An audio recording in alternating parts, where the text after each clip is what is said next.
Hey, what's going on, man? What's going on? What's going on, man? So tell us a little bit about what you've been on lately. You know, I see you've been producing a lot of hits. Man, life good right now, man. I ain't gonna lie to you, man. Life is good. God is good. You know, hard work pay off, man.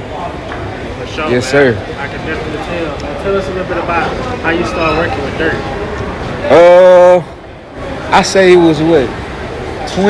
I met Durk 2015. I met him in LA. I was homeless at the time. I'm sleeping in the studio.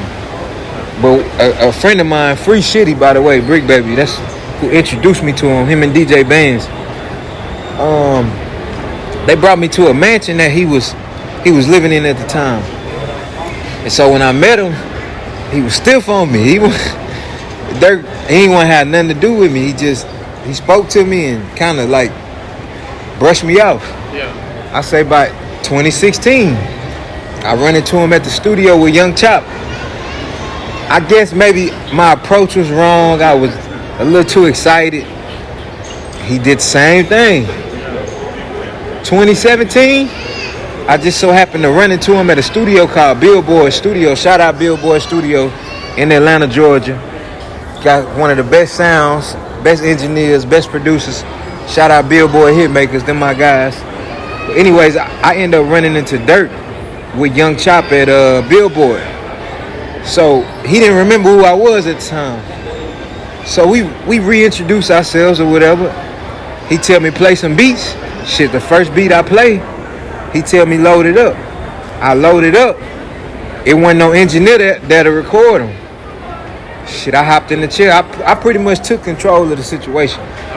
And man, I say, bro, after that night, he didn't want to let me go. Okay, so you've been through like a few albums with Durk then, huh? Yeah, I did. You mind if I look at my phone? I did. I can name everything we did. I did. This when I started with Durk. I did. Sorry, y'all wait. Hold on, cause I did. Okay, I started from Sign to the Streets 2.5. Okay. That was 2017. Okay. Then I did Blooders with him and T Grizzly. Okay. Then I did Just Cause Y'all Waited, which was the one that really took us to the next level. Then we popped off with Sign to the Streets 3. That was the one that got me stamped. I say that album is what really made Durk trust me and his sound. Then we backed up with Love Songs for the Streets. That's when I grabbed the streets. That's when the streets really started respecting me, because for so long I was behind the scene because Durk didn't have a deal. Right. He had left Def Jam and we had just signed with Alamo. And man, after Love Song for the Streets Part 2, that's when the streets really gravitated towards me and started respecting what I was doing. Right. Now, Just Cause Y'all Waited 2, that's the one that made me the most money and got me the most publicity. Okay. I did When We Shoot. I co-produced on Turn Myself In along with Go Grizzly and Squat Beats, them family. We all under the same management. I did Where They Go. Shout out Ayo Blue and Young Cutter. We produced them together. But When We Shoot is, they got the streets right now. Yeah, I'm about to say that's the one. That's the one right now. Yeah, we got the streets. For sure. So, what would you feel like would be like what was the hardest part with really just locking in the relationship? With who, him or artist? With artist, period. Man, this is my right-hand man right here. You see? And I used to call him all the time. Cause see, coming from Houston, man, I don't know what it is, man. We have we take everything offensive off rip. Right.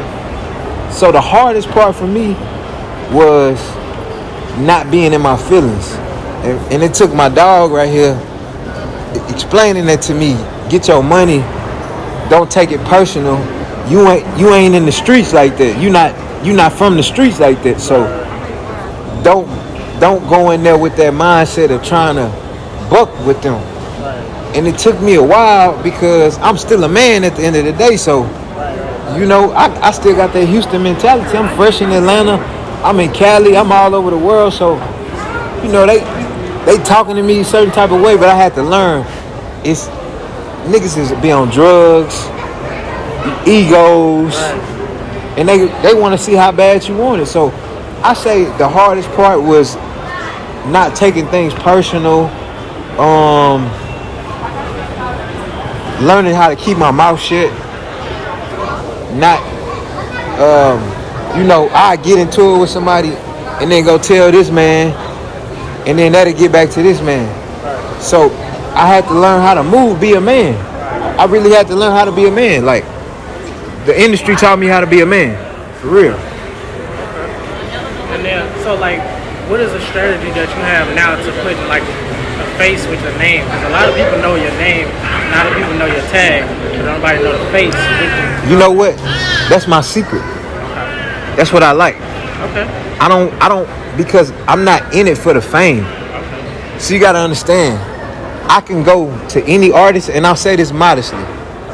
I can go to any artist and make him pop. My dream was to be an artist. I lost passion for it. I really love the dynamics and the creativity of taking nothing and turning it into something. So, as far as people knowing my face, I mean, the money's so good right now, I don't give a damn. Yeah. You know what I'm saying? Better that way anyway. The money's so good, I don't give a damn. You ain't with the Galleria buying a bag. You know what I'm saying? The money is good. You know, we ain't, Fuck the fame. we don't, Fuck the clout. the clout, the fame. Hey, and if you do see me in public and you know me and you support me, I thank y'all. I appreciate it because I work hard at what I do. It took me 15 years, 5 years of my teenage years to learn the basics.